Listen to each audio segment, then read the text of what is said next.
भक्तजनों, आज आप सुने श्री कृष्णा जी की व्रत कथा। एक बार भगवान श्री कृष्णा जी सो रहे थे और निद्रावस्था में उनके मुख से राधा जी का नाम निकला। पटरानियों को लगा कि वो प्रभु की इतनी सेवा करती है, परंतु प्रभु सबसे ज़्यादा राधा जी का ही स्मरण रहता है। रुक्मिणी जी और अनाय रानियों ने रोहिणी जी से राधा रानी श्री कृष्णा के प्रेम में वो ब्रज लीलाओं का वर्णन करने की प्रार्थना की। माता ने कथा सुनने की हुंकार तो भर दी, लेकिन यह भी कहा कि श्री कृष्णा बलिराम को इसकी भनक ना मिले। तय हुआ कि सभी रानियों को रोहिणी जी एक गुप्त स्थान पर कथा सुनाएगी, वहाँ कोई और न आए। सुभद्रा जी को आदेश हुआ कि सवाए श्री कृष्णा या बलिराम भी आए तो उन्हें भी अंदर न आने देना। माता ने कथा सुनानी आरंभ की।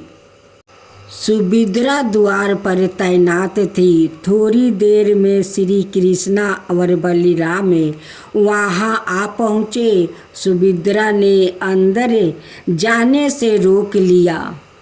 इससे भगवान श्री कृष्णा को कुछ संदेह हुआ। वो बाहर से ही अपनी सुरक्षम शक्ति द्वारा अंदर की माता द्वार वर्णित ब्रज लीलाओं को आनंद लेकर सुनने लगे। कथा सुनते सुनते श्री कृष्णा बलिराम ओ सुभद्रा के हृदय में ब्रज के प्रति अद्भुत प्रेम भाव उत्पन्न हुआ। उस भाव में उनके पैर हाथ सिकुड़ाने लगे जैसे बलिया काल में थे। तीनों राधा जी की कथा में ऐसे विभोर हुए कि मूर्ति के समान जड़ प्रतीत होने लगे। बड़े ध्यान पूर्वक देखने पर भी उनके हाथ पैर दिखाई नहीं देते थे। सुदर्शन ने भी डरभीत होकर लंबा रूप धारण कर लिया। उसी समय देव मुनि नारद वहाँ आ पहुँचे। भगवान के इस रूप को देखकर आश्चर्यचकित हो गए और निहारते रहे। कुछ समय बाद जब तंद्रा भंग हुई तो नारद जी ने प्रणाम करके भगवान श्री कृष्ण से कहा, हे प्रभु, मेरी इच्छा है कि मैंने आज जो रूप देखा है वो रूप आपके भक्त जनों को पृथ्वी लोक पर चिरकाल तक देखने को मिले। आप इस रूप में पृथ्वी पर वापस करे। भगवान श्री कृष्ण नारद जी की बात से प्रसन्न हुए और उन्होंने कहा कि ऐसा ही होगा। कली काल में मैं ऐसे ही रूप में नीलाचल क्षेत्र में अपना स्वरूप प्रकट करूँगा। कलयुग आगमन के उपरांत प्रभु की प्रेरणा से मलवाराज इंद्रद्युम्न ने भगवान श्री कृष्ण बलभद्र जी और बहन सुभद्रा जी की ऐसी ही प्रतिमा जगन्नाथ मंदिर में स्थापित कराई। यह रोचक कथा आगे पढ़े। राजा इंद्रद्युम्न श्रेष्ठ प्रजा पालक राजा थे।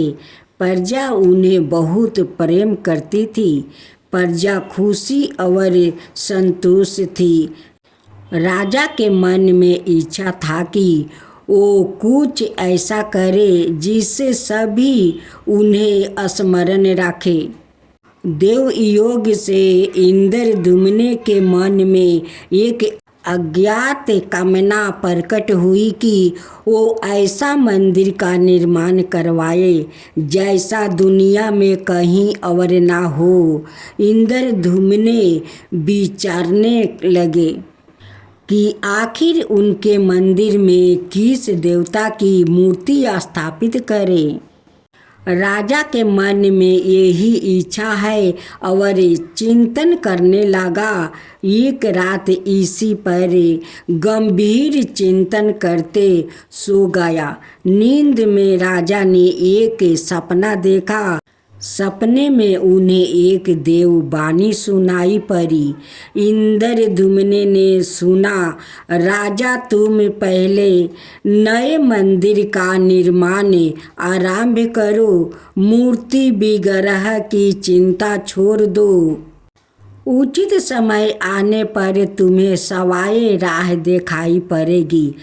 राजा नींद से जाग उठे। सुबह होते ही उन्होंने अपने मंत्रियों को सपने की बात बताई। राजा पुरोहित को सुझाव पर शुभ मुहूर्त में पूर्वी समुद्र तट पर एक विशाल मंदिर के निर्माण का निश्चय हुआ। वैदिक मंत्रोच्चार के साथ मंदिर निर्माण का श्री गणेश हुआ। राजा इंद्रद्युम्न के मंदिर बनवाने की सूचना शिल्पियों और कारीगरों को हुई। सभी इसमें योगदान देने पहुँचे। दिन रात मंदिर के निर्माण में जुट गया। कुछ ही वर्षों में मंदिर बनकर तैयार हुआ। सागर तट पर एक विशाल मंदिर का निर्माण तो हो गया, परंतु मंदिर के भीतर भगवान की मूर्ति की समस्या जस की तस थी। राजा फिर से चिंतित होने लगे। एक दिन मंदिर के गर्भगृह में बैठकर इसी चिंतन में बैठे राजा की आंखों से आंसू निकल आया। राजा ने भगवान से विनती की, प्रभु आपके किस स्वरूप को इस मंदिर में स्थापित करूं, इसकी चिंता से व्याकुल हूँ। मार्ग दिखाइए। आपने सपने में जो संकेत दिया है उसे पूरा होने का समय कब आएगा। देव विग्रह विहीन मंदिर देख सभी मुझ पर हंसेंगे। राजा की आंखों से आंसू झर रहे थे और वो प्रभु से प्रार्थना करते जा रहे थे, प्रभु आपका आशीर्वाद से मेरा बड़ा सम्मान है। प्रजा समझेगी कि मैंने झूठ मूठ सपने में आपके आदेश की बातें कह कर इतना बड़ा शर्म कराया। हे प्रभु मार्ग दिखाइए। राजा दुखी मन से अपने महल में चल गए। उस रात को राजा ने फिर एक सपना देखा। सपने में उसे देववाणी सुनाई दी, राजन यहाँ निकट में ही भगवान श्री कृष्ण का विग्रह रूप है। तुम उन्हें खोजने का प्रयास करो, तुम्हें दर्शन मिलेगा। इंद्रद्युम्न ने सपने की बात पूर्ण पुरोहित और मंत्रियों को बताया। सभी यह निष्कर्ष पर पहुँचे कि प्रभु की कृपा सहज प्राप्ति नहीं होगी। उसके लिए हमें निर्मल मन से परिश्रम आरंभ करना होगा। भगवान के विग्रह का पता लगाने की जिम्मेदारी राजा इंद्रद्युम्न ने 4 विद्वान पंडितों को सौंप दिया। प्रभु इच्छा से प्रीत होकर चारों विद्वान चारों दिशाओं में निकले। उन चारों में से एक विद्वान थे विद्यापति। वो चारों में सबसे कम उम्र के थे। प्रभु के विग्रह की खोज के दौरान उनके साथ बहुत से अलौकिक घटनाएं हुई। प्रभु का विग्रह किसे मिला? पंडित विद्यापति पूर्व दिशा की ओर चले। कुछ आगे चलने के बाद विद्यापति उत्तर की ओर मुड़े तो उन्हें एक जंगल दिखाई दिया। वन भयवाह था। विद्यापति श्री कृष्णा के उपासक थे। उन्होंने श्री कृष्णा का स्मरण किया और राह दिखने की प्रार्थना की। भगवान श्री कृष्णा की प्रेरणा से उन्हें राह देखने लगी। प्रभु का नाम लेते वो वन में चले जा रहे थे।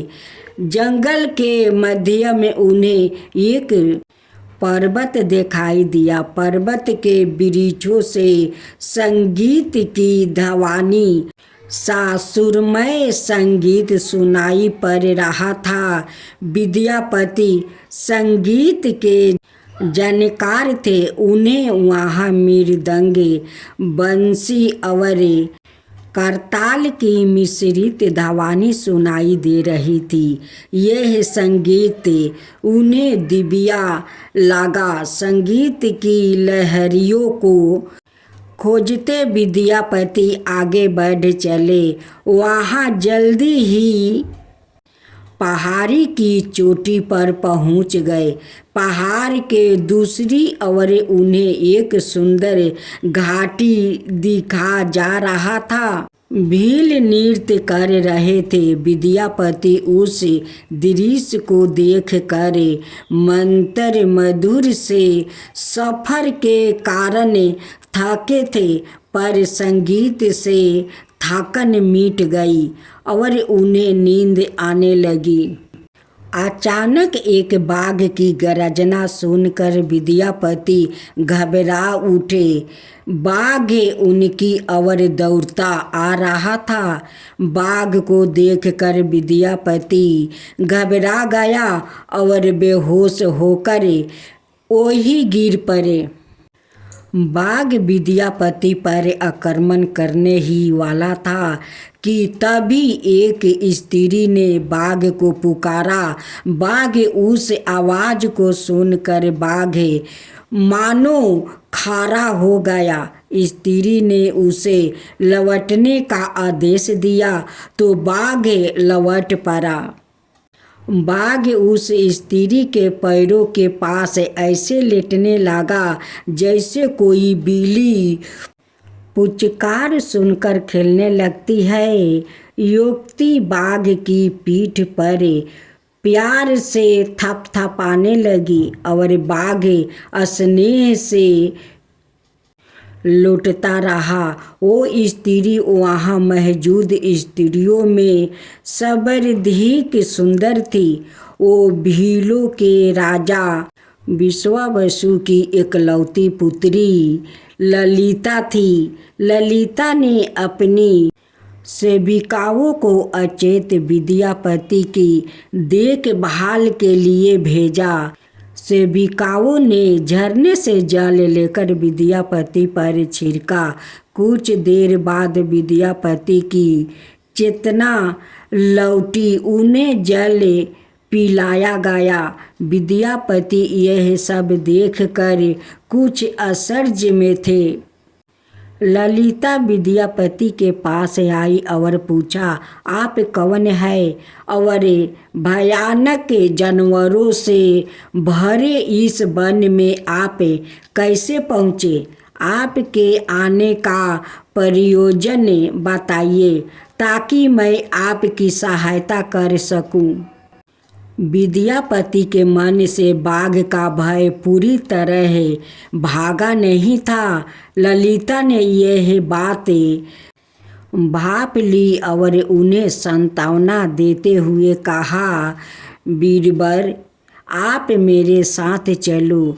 जब आप समर्थ हो तब अपने लक्ष्य की ओर प्रस्थान करो। विद्यापति ललिता के पीछे पीछे उनकी बस्ती की तरफ चल दिया।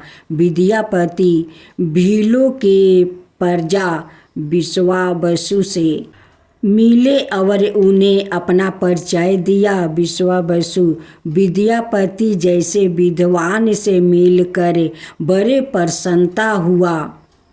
विश्वावसु के अनुरोध पर विद्यापति कुछ दिन वहाँ अतिथियों बन कर रुके। वहाँ भीलों को धर्म और ज्ञान का उपदेश देने लगे। उनके उपदेशों को विश्वावसु और ललिता बड़ी रुचि के साथ सुनते थे। ललिता के मन में विद्यापति के लिए अनुराग पैदा हो गया।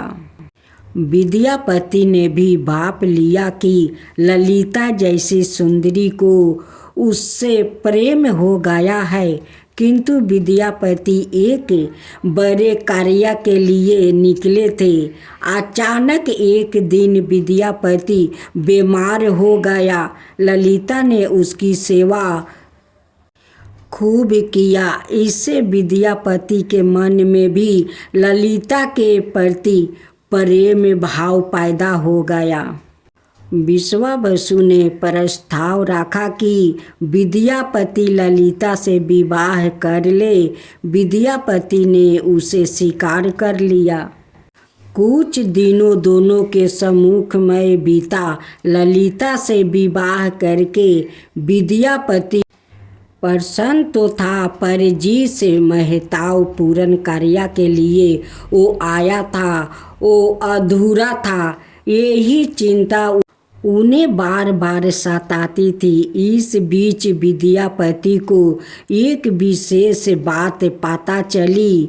विश्वावसु हर रोज सवेरे उठ कर कहीं चला जाता था और सूर्य उदय के बाद ही लौटता था। कितनी भी विकट स्थिति हो, उसका यह नियम कभी नहीं टूटता था। विश्वावसु के इस व्रत पर विद्यापति को आश्चर्य हुआ। उनके मन में इस रहस्य को जानने की इच्छा हुई। आखिर विश्वावसु जाता कहाँ है? एक दिन विद्यापति ने ललिता से इस संबंध में पूछा। ललिता यह सुनकर सहम हो गई। आखिर वो क्या रहस्य था? क्या वो रहस्य विद्यापति के कार्य में सहयोगी था? यह विद्यापति पत्नी के प्रेम में मार्ग भटक गया। विद्यापति ने ललिता से उसके पिता द्वार प्रतिदिन सुबह किसी अज्ञात स्थान पर जाने और सूर्य उदय के पूर्व लौट आने का रहस्य पूछा। विश्वावसु का नियम किसी हाल में नहीं टूटता था, चाहे कितनी भी विकट परिस्थिति हो। ललिता के सामने धर्म संकट आ गया। वो पति की बात को ठुकरा नहीं सकती थी, लेकिन पति जो पूछ रहा था वो उसके वंश की गोपनीय परंपरा से जोड़ी बात थी, जिसे खोजना संभव नहीं था। ललिता ने कहा, स्वामी, यह हमारे कुल का रहस्य है, जिसे किसी के सामने खोला नहीं जा सकता। परंतु आप मेरे पति हैं और मैं आपको कुल का पुरुषों बनते हुए जितना संभव है उतना बताती हूँ। यहाँ से कुछ दूरी पर एक गुफा है, जिसके अंदर हमारे कुल देवता है।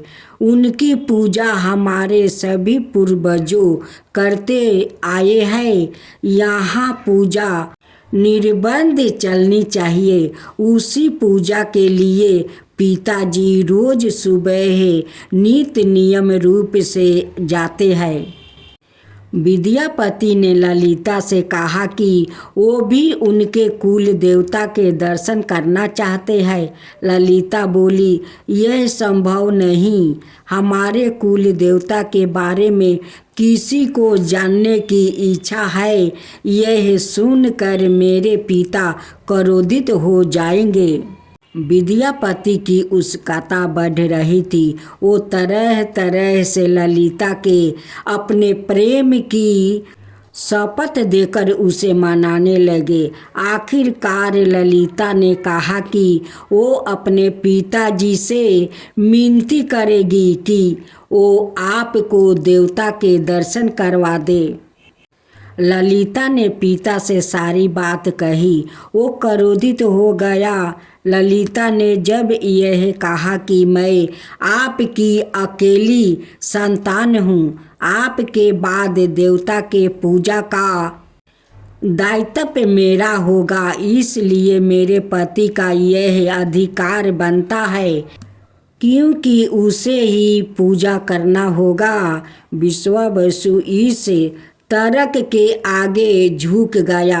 वो बोले, गुफा के दर्शन किसी को तभी करवाए जा सकते हैं जब वो भगवान की पूजा का दायित्व अपने हाथ में ले लेते हैं। विद्यापति ने दायित्व स्वीकार किया तो विश्वावसु देवता के दर्शन करने को राजी हुए। दूसरे दिन सूर्य उदय से पूर्व विद्यापति की आँख पर पट्टी बांधकर विश्वावसु उनका दाहिना हाथ पकड़कर गुफा की तरफ निकले।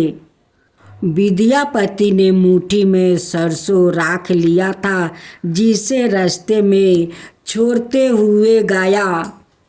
गुफे के पास पहुंचकर विश्वावसु रुके और गुफा के पास पहुंच गया।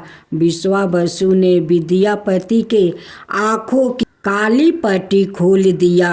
उस गुफा में निकले रंग का प्रकाश चमक उठा। हाथों में मुरली लिए भगवान श्री कृष्णा का रूप विद्यापति को दिखाई दिया। विद्यापति आनंद मगन हो गया। उन्होंने भगवान के दर्शन किया। दर्शन के बाद तो जैसे विद्यापति जाना ही नहीं चाहते थे, पर विश्वावसु ने लौटने का आदेश दिया। फिर उनकी आँखों पर पट्टी बांधी और दोनों लौट पड़े। लौटने पर ललिता ने विद्यापति से पूछा। विद्यापति ने गुफा में देखा अलौकिक दृश्य के बारे में पत्नी को बताना भी उसने उचित नहीं समझा। वो लौट गया। यह तो जानकारी हो चुकी थी कि विश्वावसु श्री कृष्णा की मूर्ति की पूजा करते हैं। विद्यापति को आभास हो गया कि महाराज ने सपने में जिस प्रभु विग्रह के बारे में देववाणी सुनी थी, वो इसी मूर्ति के बारे में थी। विद्यापति विचार करने लगे कि किसी तरह इसी मूर्ति को लेकर राजधानी पहुंचना होगा। वो एक तरफ तो गुफा से मूर्ति को लेकर जाने की सोच रहे थे, दूसरी तरफ भील राजा और पत्नी के साथ विश्वासघात के विचार से उनका मन व्यथित हो रहा था। विद्यापति धर्म अधर्म के बारे में सोचता रहा। फिर विचार आया कि आदि विश्वावसु ने सचमुच उस पर विश्वास किया होता तो आँखों पर पट्टी बांधकर गुफा तक नहीं ले जाता। इसलिए उसके साथ विश्वासघात का प्रश्न नहीं उठता। उसने गुफा से मूर्ति चुराने का मन बना लिया।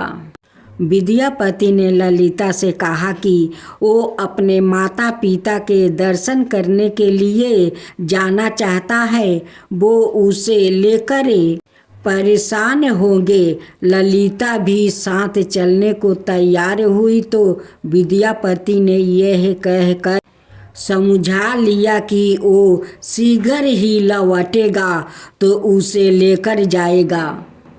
ललिता मान गई। विश्वावसु ने उसके लिए घोड़े का प्रबंध किया। अब तक सरसों के दाने से पौधा निकल आए थे। उनको देखता विद्यापति गुफा तक पहुंच गया। उसने भगवान की स्तुति की और क्षमा प्रार्थना के बाद उनकी मूर्ति उठाकर झोले में रख लिया। शाम तक वो राजधानी पहुंच गया और सीधे राजा के पास गया। उसने दिव्या प्रतिमा राजा को सौंप दिया और पूरी कहानी सुनाई। राजा ने बताया कि उसने कल एक सपना देखा कि सुबह सागर में एक कुंदा बहकर आएगा। उस कुंदे की नक्काशी करवाकर भगवान की मूर्ति बनवा लेना, जिसका वंश तुम्हें प्राप्ति होने वाला है। वो भगवान श्री कृष्णा का सावा रूप होगा। तुम जिस मूर्ति को लाए हो वो भी भगवान कृष्णा का वंश है।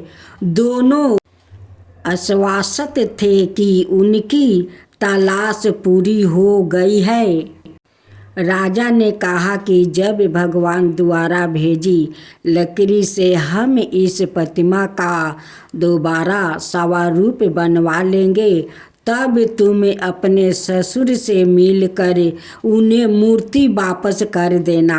उनके कुल देवता का इतना बड़ा विग्रह एक भय मंदिर में स्थापित देखकर उन्हें खुशी हो गई। दूसरे दिन सूर्या उदय से पूर्व राजा विद्यापति और मंत्रियों को लेकर सागर तट पर पहुंचा। सपने के अनुसार एक बार कुंदा पानी में बह कर आ रहा था। सभी उसे देखकर प्रसन्न हुए। सदा नावों पर बैठकर राजा के सेवक उसे कुंद को खींचने पहुँचे। मोटी मोटी रस्सियों से कुंद को बांधकर खींचे जाने लगा, लेकिन कुंदा टस से मस नहीं हुआ और लोगों भेजे गए, लेकिन सैकड़ों लोग और नावों का प्रयोग करके भी कुंदे को हिलाया तक नहीं जा सका। राजा का मन उदास हो गया। सेनापति ने एक लंबी सेना कुंद को खींचने के लिए भेज दिया। सारे सागर में सैनिक ही सैनिक नजर आने लगे, लेकिन सभी मिलकर कुंद को अपने स्थान से हिला तक नहीं सके। सुबह से रात हो गई। अचानक राजा ने काम रोकने का आदेश दिया। उसने विद्यापति को अकेले में जाकर कहा कि वो समस्या का कारण जान गया है। राजा के चेहरे पर संतोष के भाव थे। राजा ने विद्यापति को गोपनीय रूप से कही चलने की बात कही। राजा इंद्रद्युम्न ने कहा कि अब भगवान का विग्रह बन जाएगा, बस एक काम करना होगा। भगवान श्री कृष्णा ने राजा को ऐसा क्यों संकेत दे दिया था कि उसकी सारी परेशानी समाप्त हो गई। राजा इंद्रद्युम्न को भगवान की प्रेरणा से समझ में आने लगा कि आखिर प्रभु के विग्रह के लिए जो लकड़िया का कुंदा पानी में बह कर आया है, वो हिल डुल भी क्यों नहीं रहा है। राजा ने विद्यापति को बुलाया और कहा, तुम जिस दिव्या मूर्ति को अपने साथ लाए हो, उसकी अब तक जो पूजा करता आया था, उसे तुरंत भेंट करके क्षमा मांगनी होगी। बिना उसके स्मरण किया यह कुंदा आगे नहीं बढ़ सकेगा। राजा इंद्रद्युम्न और विद्यापति विश्वावसु से मिलने पहुँचे। राजा ने पर्वत की चोटी से जंगल को देखा तो उसकी सुंदरता को देखता ही रह गया। दोनों भीलों की बस्ती की ओर चुपचाप चलते रहे।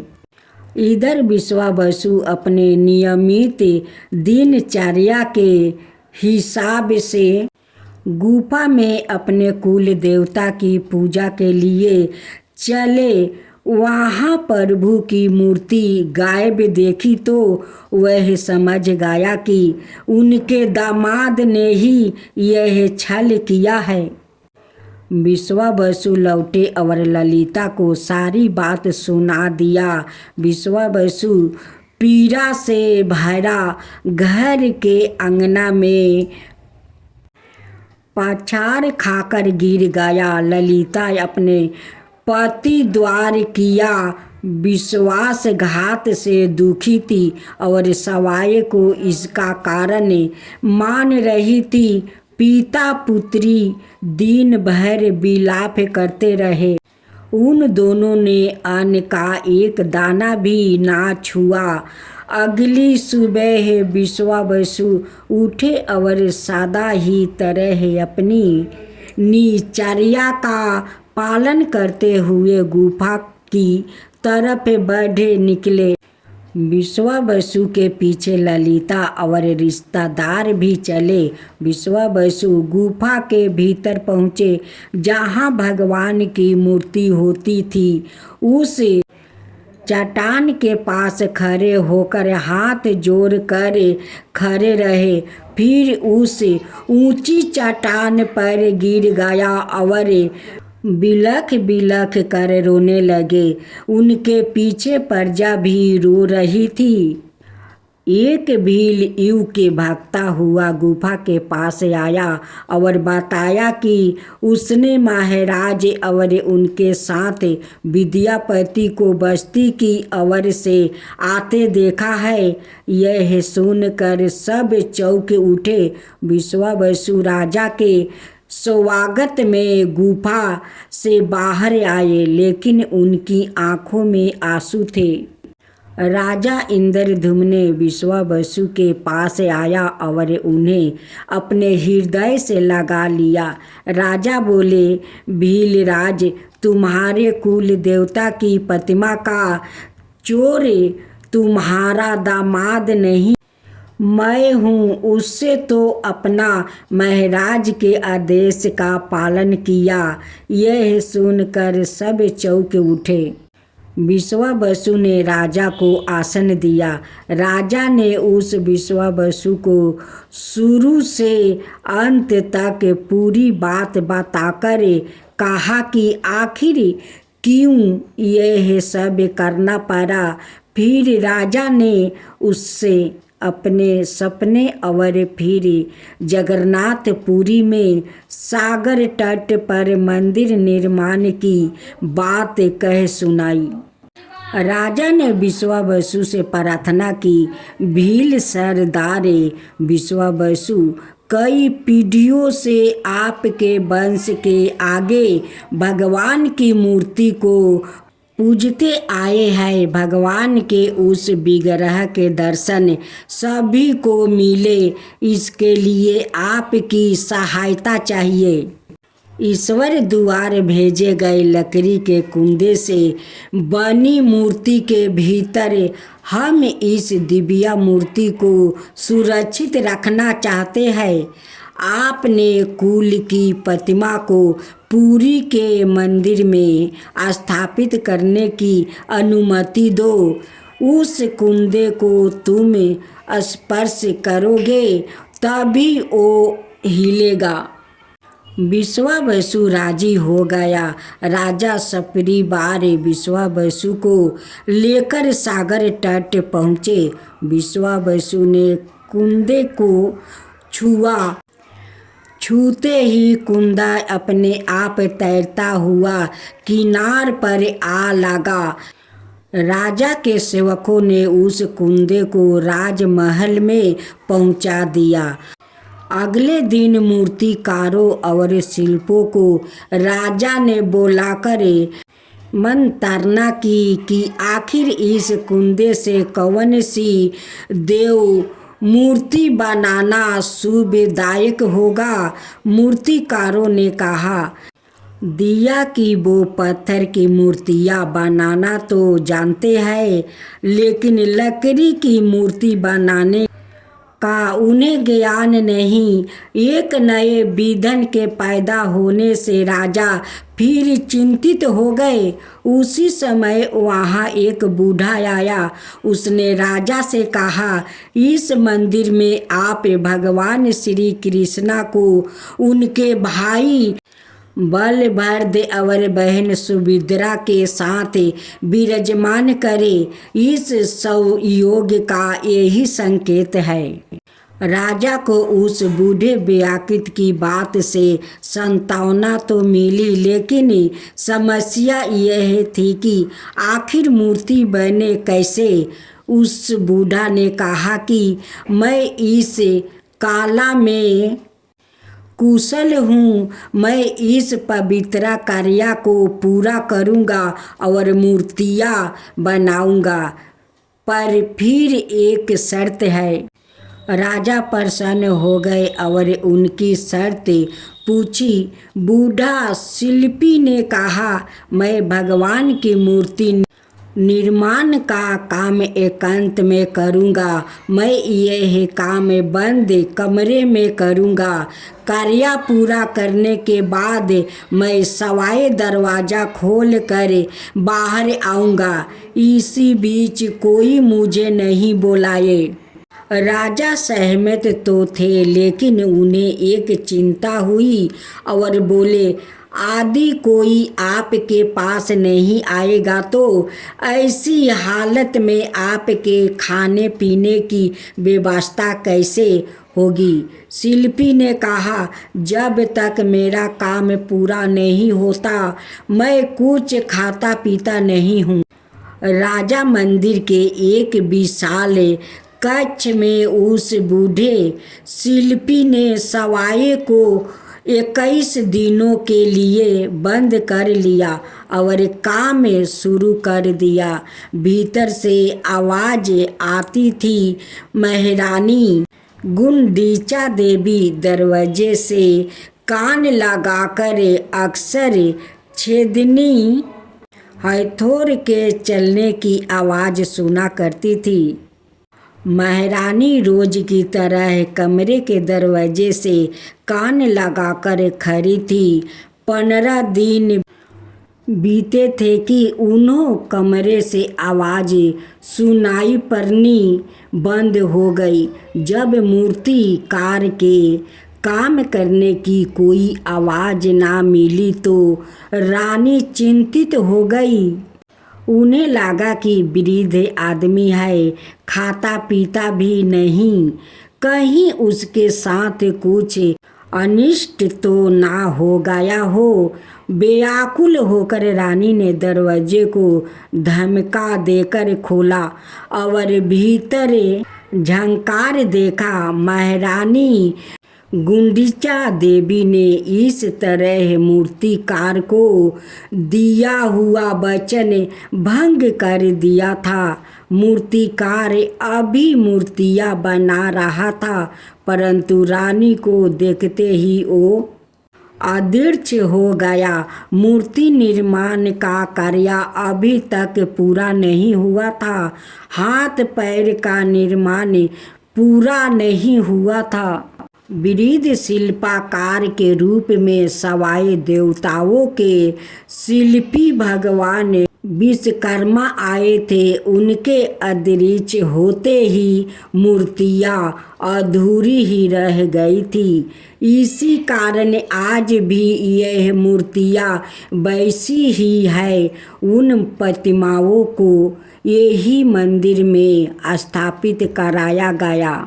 कहते हैं विश्वावसु संभवत उस जारा पहेलिया का वंशज था, जिसे अनजाने में भगवान कृष्णा की हत्या कर दी थी। विश्वावसु शायद कृष्णा के पवित्र अवशेष की पूजा करता था। यह अवशेष मूर्तियों में छिपा कर रखे गए थे।